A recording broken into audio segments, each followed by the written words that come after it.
So this past January is actually New Year's Eve. I don't know how you do New Year's Eve. We have two young girls who don't like to sleep, so we were just up anyway. So we got out the sparkling grape juice and we're watching TV and just doing our thing.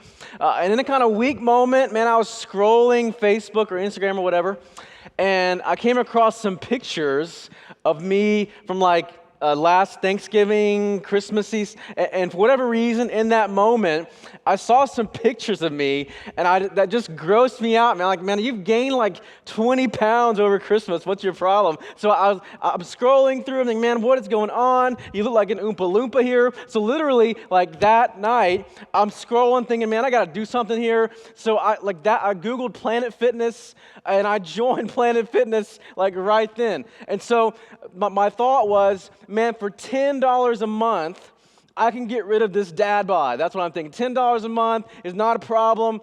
Apparently, it's not working because I was with some students this past Wednesday just hanging out, and one of them just blurted out in the middle of Bible study, "Hey, Patrick, you have a dad bod." And I was like, "Yeah, you're right, I do." So $10 a month is not a problem at all. I'm thinking that's like 2 coffees. We're going to nail that. Now, here's what you got to know about my completely impulsive decision to join Planet Fitness. This is going to shock you.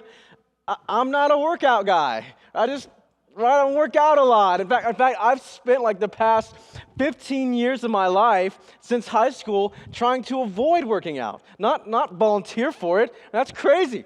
But I'm thinking, man, something's got to happen here. So $10 a month. My first day going to the gym, I was just I was just dreading it, man. I was anxious. I was nervous, intimidated. Everybody in there is going to be way stronger than I am. They're going to be able to lift me. So I'm nervous. I'm anxious.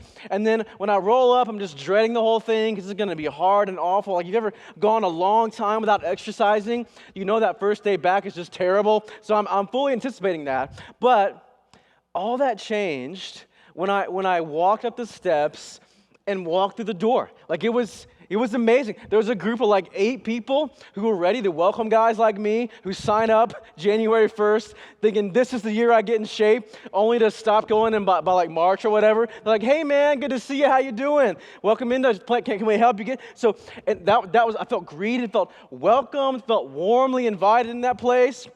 But on top of that, just gets better. The way you sign in to Planet Fitness is you just pull up the app on your phone, you walk in, just beep, scan. You don't have to put your stuff down, look for a sheet, look for a pen. You just beep, little phone deals, and you walk in, do your thing. On top of that, depending on how much you want to pay, you can get free tanning sessions or free massages or free water bottles, free Gatorade, free smoothie, free trainer, free classes. So you pay your $10 and you get all these kind of amenities.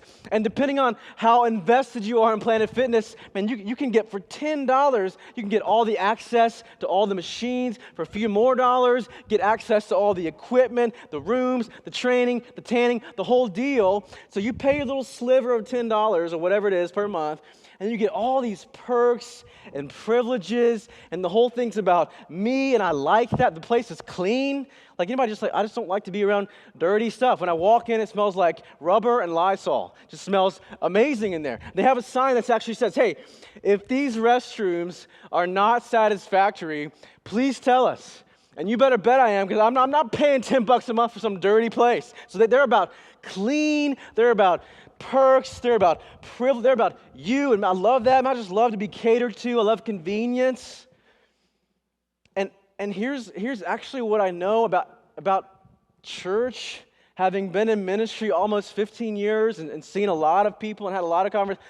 A lot of us, if we're honest, think about church membership like we think about gym membership.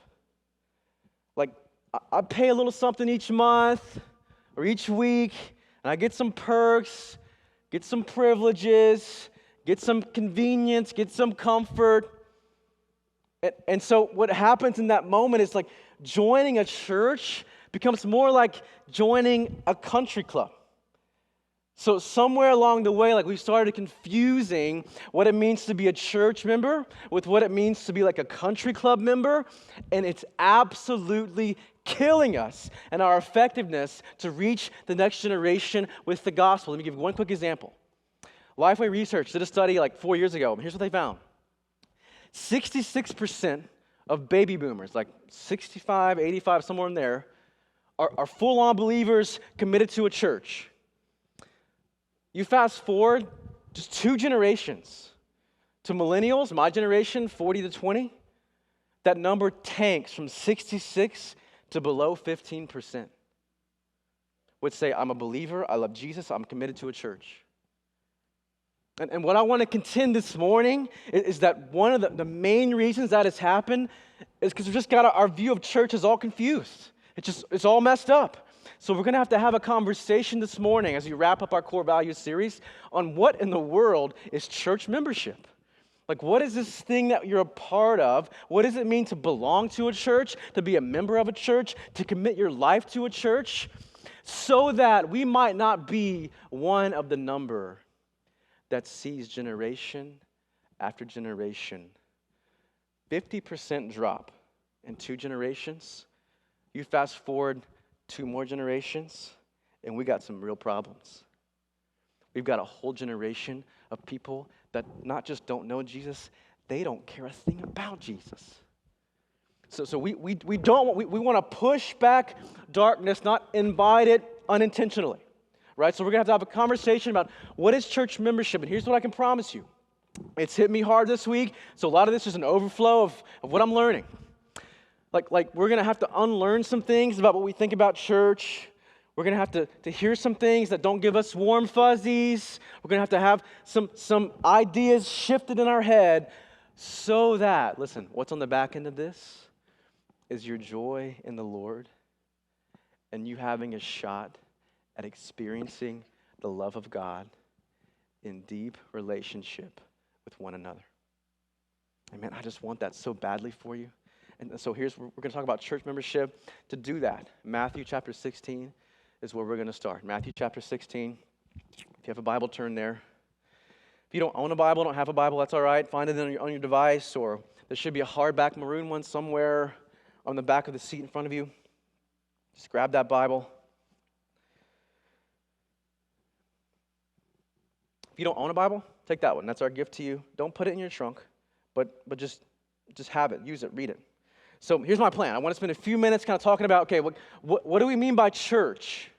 So when we're talking about church membership, what in the world do we mean? And by we, I mean like us in this room at Forest Lake Baptist Church. What do we mean by church? Because if we don't get that right, then we really got no shot at getting the membership part right. So what do we mean by church? And then what does it mean to be a member of a church? And so we're asking the question, well, what does the Bible say about church membership? Not what did our grandparents say, not what does culture say, not what do we think. Like, what does the Bible say about church membership? And it's going to press us, but man, I'm just so hopeful for what's on the back end of this morning. So Matthew chapter 16. We're going to start in verse 13 and read through verse 18, and that's going to be the verse that we kind of camp out on for a few minutes. So if you have a pen or highlighter, grab it.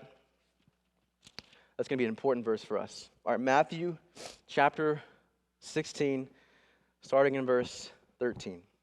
Should be on the screen here if you don't have a Bible. So when Jesus came to the region of Caesarea Philippi, he asked his disciples, just kind of straight up, hey, what do people say that the Son of Man, talking about himself, is? Well, they replied, some say John the Baptist, and some say Elijah, and others say Jeremiah or one of the other prophets.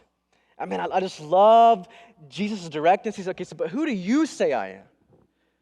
Verse 15, who do you say I am? And Simon Peter answered, man, you're the Messiah.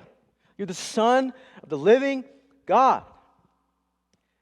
And Jesus replied in verse 17, man, you are blessed, Simon, son of Jonah, because my Father in heaven has revealed this to you, opened your eyes. You didn't learn this from any human being. Now, I say to you I say that you are Peter, which means rock. That word literally means rock. His name means rock. And upon this rock, this confession that you're the Christ, the Son of the living God, I will build my what? There we go. I love that, church. And the gates, the powers of hell will not conquer it. So let's go back to verse 18. I need you here. Don't leave me hanging. Upon this rock, I will build my, let's say it together, my church. Okay, now what in the world is that word? Like every English translation that you can get your hands on, most of them translated as church, the word church. But that's not at all the word that Jesus uses. He doesn't use church. He uses this word ecclesia. Ecclesia. And that's not even a religious word in Jesus' day. So in first century Jesus taught, he's not using a churchy word, not using a religious word. He's using what we call a secular word. It means like literally called out ones. And the connotation is actually of a military draft. So think military draft, right? World War II, we got guys drafted all over the place. Your name is picked. You get a letter in the mail, get a phone call. What do they say? Hey, you've been recruited, you've been enlisted, you've been called out as an assembly, an army of troops to push back what's evil. So when Jesus says, upon this confession of faith, I'll build my church, the word actually is, I'm going to build an assembly of troops to push back the gates of hell, and not even death can stop them. Now that lands differently, doesn't it? Then I'm going to build my building. Like, how lame is that? I'm going to build a place. No. So we talk about church. What we mean at Forest Lake is this. The church, man, it's not a place. It's not a building. What is it? The church it's people, right? The church is people. And listen, I think some of us kind of get that. But man, statistically, we still struggle here, and in fact, depending on what your background is, like my background is in like deep, traditional Southern Baptist church, so as soon as I could like drink a bottle, I learned this. Here's the church. You remember this? Do it with me. Here's the church. Here's the steeple. If you have one, we don't right now, but we'll get one. Open the what? And see all the... No, don't see all the people. See the church. The church is what's on the inside. This is the church, not what's on the outside. So like somewhere along the way, we've just categorically confused the church with a building, and we don't even realize it. How many of you said this morning, I got to get ready to go to... No, you don't get ready to go to a people. That doesn't make sense. So we've got to... It's subtle. It seems kind of insignificant, but it's absolutely huge for us building the kind of foundation we're going to need if we're going to push back darkness in Tuscaloosa. So when we talk about church, we're not talking about a building. I mean, this place, the steeple was like leaning 80 degrees. I mean, it's nothing spectacular about this place. A lot of memories here, a lot of stories these walls could tell, but they're just walls. It's just a building. The people are what Jesus died for. So because the church is not a place, not a building, it's a people, that means some things. Right? First, here's what it means. Man, this place, this church, this people, this gathering of believers, it's going to be imperfect. Did you hear that? It's going to be imperfect. So one of my least favorite parts about middle school was middle school gym. Anybody else? It's like you go through like kindergarten through fifth grade, you just go play in whatever you're wearing that day. You come home sweaty and gross, but whatever. All of a sudden, we got this idea that when you get to sixth grade, we need you to wear different clothes for gym. Don't get it, think it's dumb, whatever. So what they would do is they would issue you like this school-issued gym clothes. When I was in sixth grade, I mean, the shorts are like down to here, and the shirt is way too tight. It's just completely uncomfortable. But the idea was, man, you come out of class, go into gym, change out of your school clothes, get in these grimy, awkward-looking gym clothes, and then you're going to go play and get super sweaty and gross. Then you're going to come back in, take those clothes off, put them in a locker, lock them up, go about your day, and then Friday afternoon, Friday after 5 days of just gross, you take them home. And man, by Friday afternoon, you walk into the guys, middle school boys, who just, like in 6th grade, just BL becomes a big thing in your life. So you walk into a middle school boys' locker room on Friday afternoon, and the place just smelled rancid, man. Just smelled toxic, like just straight up death in there. So why? When you put a bunch of sweaty, stinky boys' clothes in the same room for long enough, it's going to smell like straight up death. Hey, you put a bunch of sinners doing life together long enough, you're going to get some sin. Like the church is imperfect because I'm in it and you're in it. So like, here's what that means on the ground. I mean, despite our best efforts, despite our best prayers, despite our best longings, we're just going to disappoint you. And I hate that, but that's just part of what it means to be a part. We're going to disappoint you. We're going to drop the ball. We're going to miscommunicate. We don't want that. We try hard not to do that. But I can promise you, if you stay here long enough, and some of you can say yes and amen to this, you stay here long enough, somebody's going to say something that offends you. Somebody's going to do something that rubs you the wrong way. And what's happening in that moment is that you're actually doing life together closely with people. And everybody, every person you know is imperfect. Yes and amen to that. So when we're doing church, when we're gathering together as a people, man, it's just going to be imperfect. And so our hope, our job, our plan is when we disappoint you, when we fail you, same for you. Our hope is we want to acknowledge that as quickly as possible, learn what we can, ask your forgiveness, lean into grace, and then move on. Because the gospel, the forgiveness we've been granted that we didn't deserve, that's what's driving this whole thing. So when it comes to church, man, it's going to be imperfect. Second, it's going to be messy. It's going to be so messy. So like in a couple of months, maybe a couple of weeks, who knows, we're going to have our 3rd child, Lord willing. And here's what I can promise you about baby Cochran. She's going to be messy. Right? I don't know if you had kids or been around kids. They're just messy, man. They just got milk all over and just stuff all over. They're just messy. They just, wipe that thing down. You smell weird. They just have a scent. It's cute sometimes, but gross other times. It's just messy. She's not going to bring anything to the table. She's not going to take out the trash. She's not going to wash the dishes. She's not paying for groceries. She can't even burp herself, but she's still part of the family.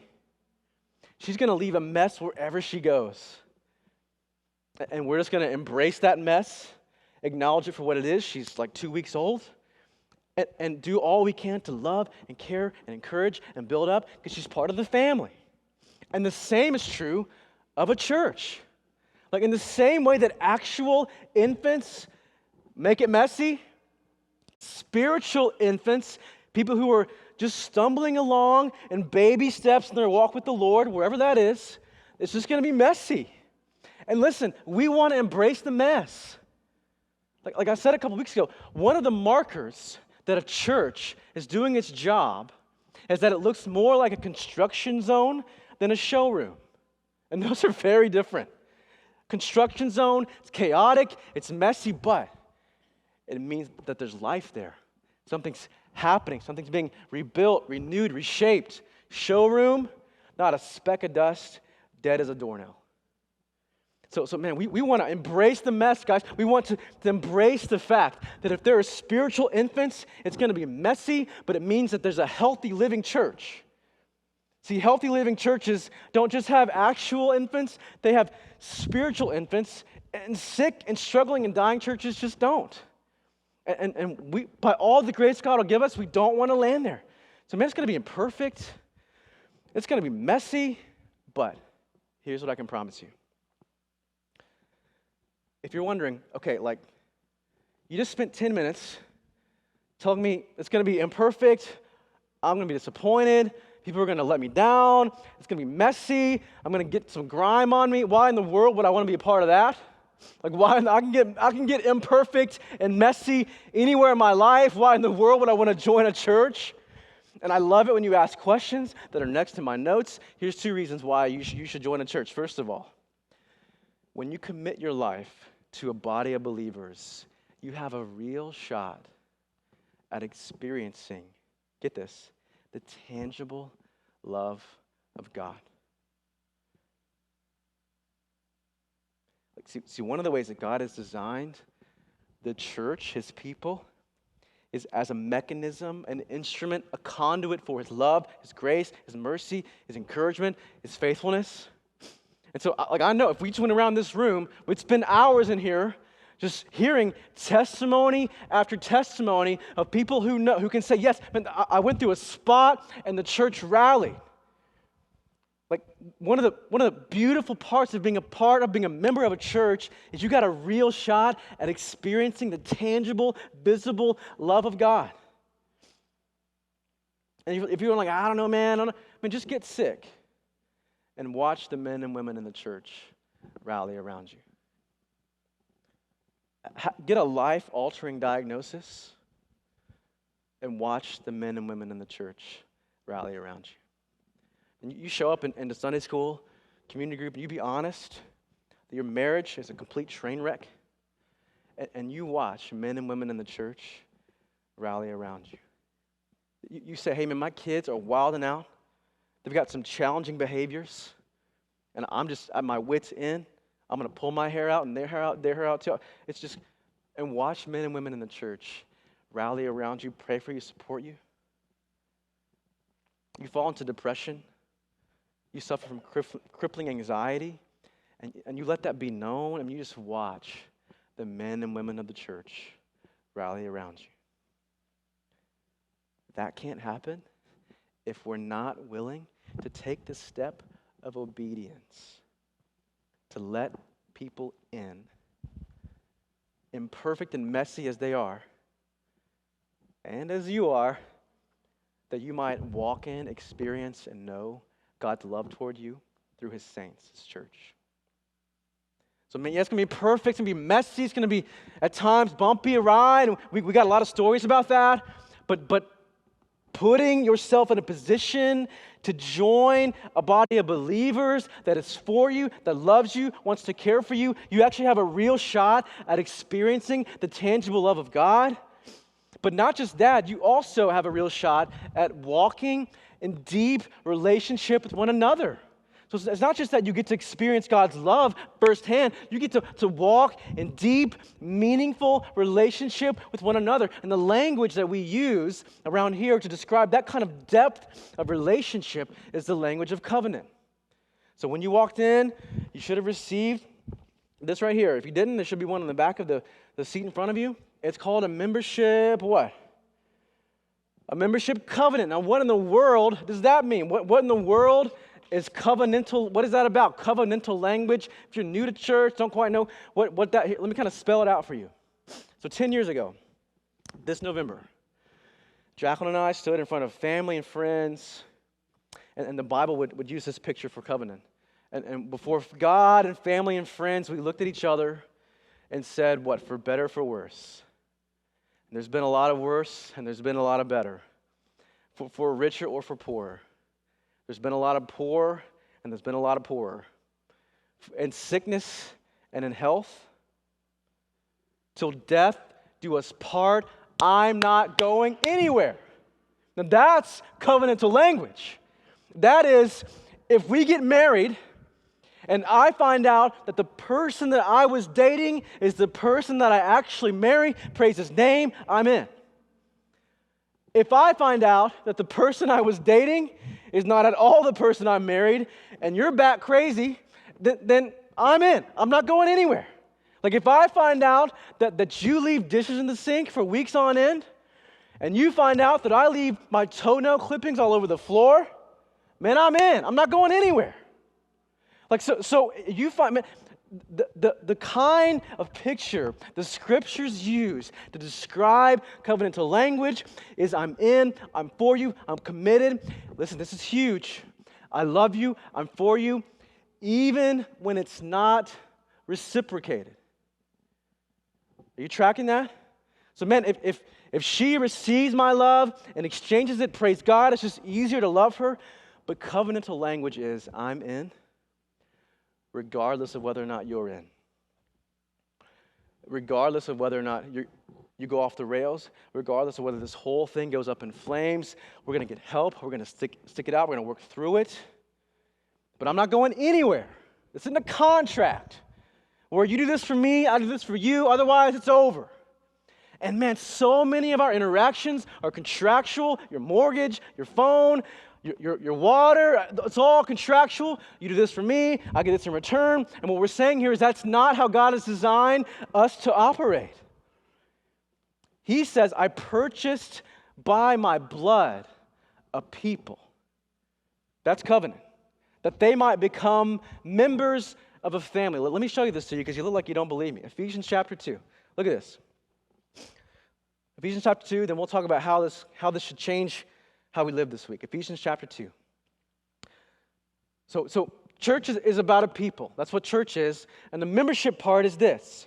Church is people, and membership is a covenant. So we're getting this from Ephesians chapter 2, we'll start in verse 16 and read through verse 18. We'll stop for a second and finish it out. Ephesians 2:16 says this, together as one body, Christ reconciled both groups, Jews, Gentiles who didn't like one another, to God by means of his death on the cross. That's covenant. And our hostility toward each other was put to death. He brought this good news of peace to you Gentiles who were far away from him, and peace to the Jews who were near. Now, all of us can come to the Father through the same Holy Spirit because of what? Because of what Christ has done for us. So that's covenant. That was you and I dead in our trespasses and sins, completely enslaved to our addictions and our shame and our guilt and ourselves. And what happened? We didn't go looking for God. What happened? He came looking for us. He pursued us. He chased after us. He showed his love for us. He came and redeemed us, made a way for us to be at one with him by the power of the cross. So that's the foundation of our relationship. Not if we all agree on everything. Not if we all land the same place politically. Not if we're all in the same socioeconomic class. No, the cross is what unifies us in this room. So that's covenant. Let's pick it up in verse 19 because we want to talk about covenant membership. That's how we're thinking about membership here at Forest Lake. Covenant membership. So that's covenant by his blood. Now here's the membership part. Verse 19. So now you Gentiles are no longer strangers and foreigners. You are citizens. Along with all of God's people, you are what? Members of God's family.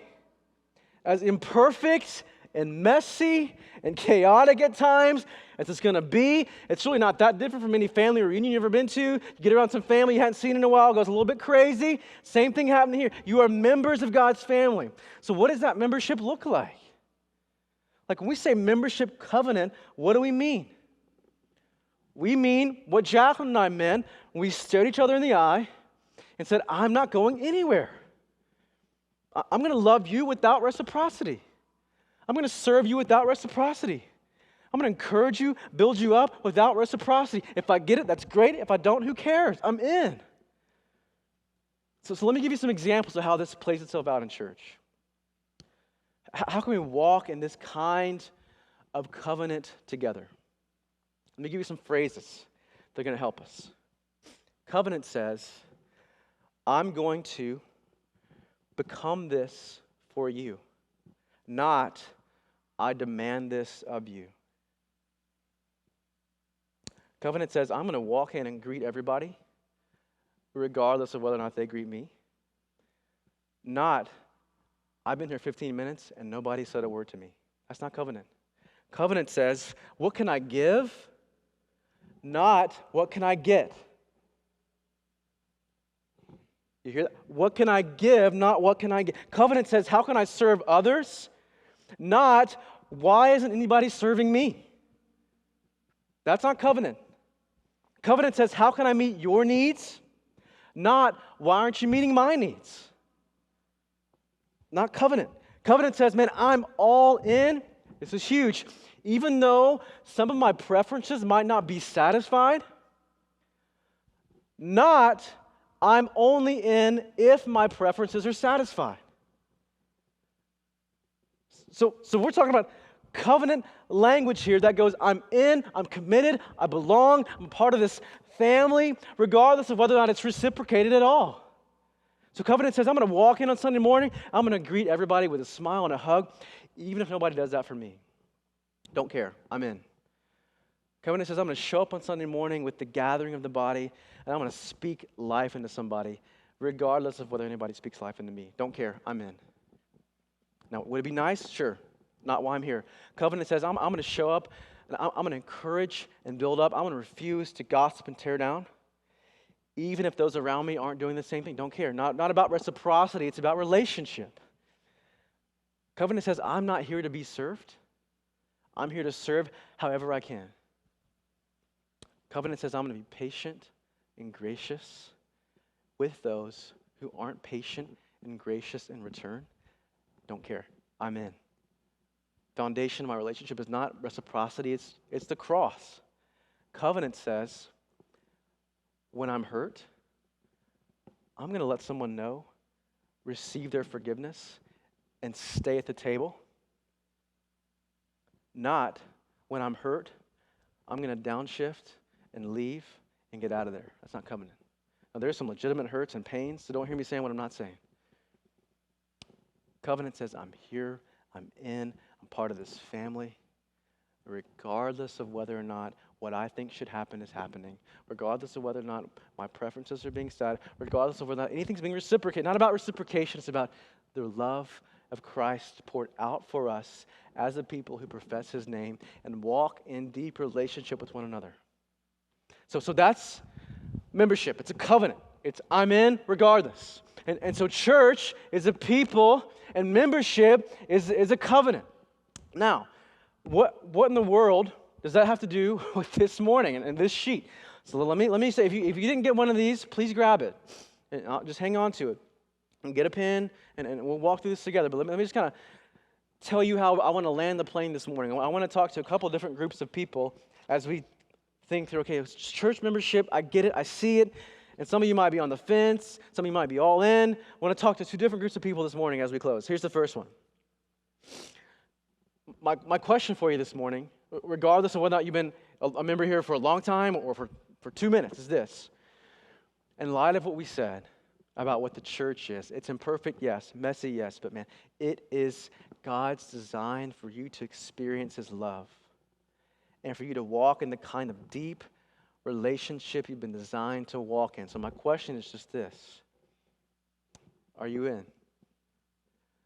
Are you in? We got some people from out of town. I get that. I would ask you the same question about where you live, where you work, where you play, a local community where you are, online where you are. Are you in? Will you take the step of obedience toward church covenant membership that you might experience God's love, walk in deep relationship, and put yourself under the waterfall of grace to take some steps toward godliness? And here's why this is so important. Just pastorally. 1 Peter 5 tells your pastors, whether you're a part of this church or some other church, this. Shepherd the flock of God that is among you. So, in other words, that is in close proximity. That's a part of the faith family you're a part of. And Hebrews 13 says, you will be held accountable, pastors, to how well you shepherded the flock that God entrusted to you. And yet, it's really hard to do that if you don't quite know who the flock is. And man, coming out of the COVID pandemic, I hope we're past the worst of it. Who knows? But what's happened in the past 2 years is the fabric of our church has been rewoven so significantly that it's hard to even kind of recognize a good bit of it. So part of what we're inviting you into in a few minutes is you helping us out, but it's also you putting yourself in a position to be cared for and loved and encouraged and to do the same, even if it's not reciprocated, that you might know God's love, walk in God's love, and do life together. So, two groups of people. The first one is this. Let me talk to the kind of on the fencers, whether you're online or in the room. Like maybe you Been coming for a few months now, and I don't know, man, there's something about that place. I like it. The people, I love that place. I mean, the church, I'm drawn in, but there's some things there about this or that. I'm not quite sure. I'm on the fence about pushing all my chips in. Here's what I would say. We're not for everybody. Like that's the amazing thing about Tuscaloosa is that God has placed like 30 churches within 15 minutes of here. There's no shortage of gospel-loving, Bible-believing families of faith. We're just saying that if you've been coming here regularly for 2 or 3 months, man, come on, you're in. Today's the day. Today's the day where you say, I'm gonna take the step, I'm gonna commit. It's gonna be imperfect, it's gonna be a little bit messy, but I have a real shot at experiencing what God has for me with this group of people. So my on the fencers, let me talk to you, especially college students. I see this a lot. College students, I'm only going to be here for a couple of years, 2-3 years. Why would I change my membership or do all this membership stuff? Here's why it's so important. College students online here, you got really no shot at experiencing all that God has for you in the body of believers if you just don't commit. You just got to push your chips in and say, man, I'm in here. I want to be loved and cared for. I want to love and care for, but I'm going to take the step here and covenant together with this body of believers. What if I'm moving in 6 months? That's great. There's this thing called like moving your membership where there's not like you're not signing it in blood, right? You can change it, but it puts you in a place to be loved and cared for by other people and by a shepherd or two. So on the fencers, man, today's the day. Just come on. If you've been coming here regularly for more than 2 months, you're in, man. You're in. The Lord's got you here. Just jot down on the paper. We'll get together with you. Sign the covenant. Drop it in the plate on your way out. Do it online, flbc.us/join FLBC. You're in here. Now, let me talk to everybody else. Maybe you've been a part of this church for 35 years, or maybe you've been a part of this church for 35 minutes. For both groups, everybody in between, here's the invitation. Would you take the membership covenant and just sign it and drop it in the plate on your way out? And here's why. One of the things that we want to really take a step forward in this year as pastors and leaders is having a really clear idea of who's in the flock and who's not. And so God has designed this. It's not like there's any kind of favorites or any kind of. It's just, hey, we've been called to love and care for the flock. Who's in our flock? And then there's some other churches, other pastors have other flocks. So we want to know exactly who's in our flock so that we can know how to communicate best, how to love you best, how to mobilize a team to pray and love and serve you. So if you've been a member here for 35 years or 35 minutes or you're on the fence, would you just sign the membership covenant? And drop it in the plate on your way out. We'll fill it out on everybody. We're asking everybody to do this. And our plan is to have this same conversation every year. So it doesn't change your salvation. It's really helpful for us to know how to best love you and serve you and care for you and shepherd you. And it's helpful for you so that when you call the church or text, hey, what's so-and-so's number? Where does so-and-so live? We know exactly all that information and can get it to you so you can show up and love and serve and be a presence to those people. So whether you've been here 30 years, 30 minutes, 30 seconds, on the fence, whatever, would you please, I'm about to pray, and while I pray, you can do that then.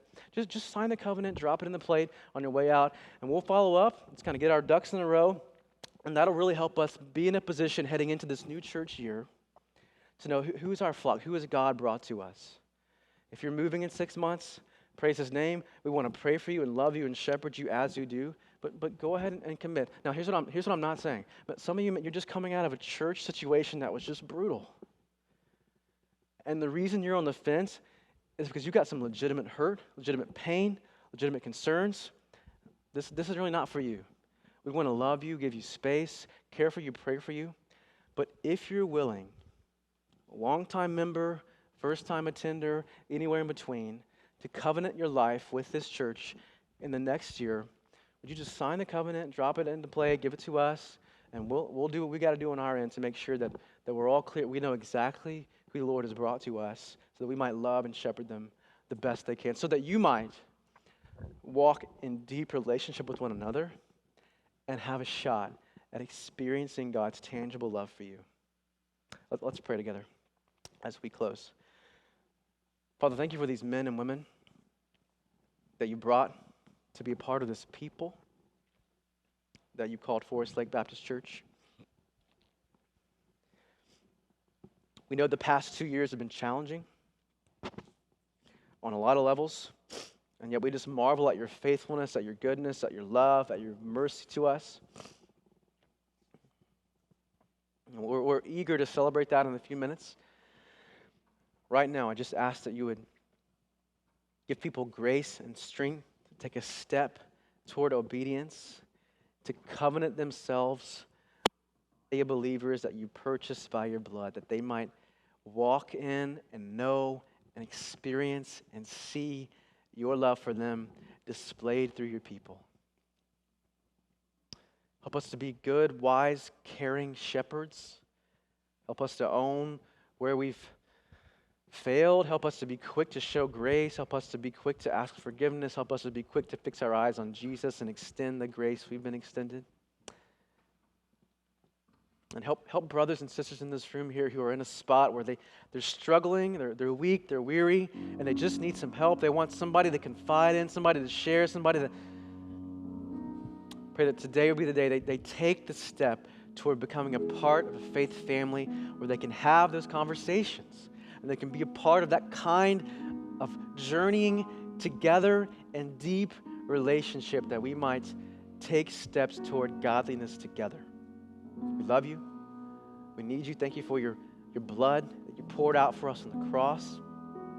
Pray that you might stir up in us an affection and love for one another, that despite our imperfection, despite our messiness, we might show grace and love and mercy to one another in deep relationship together for the glory of your name. And it's in that name we pray.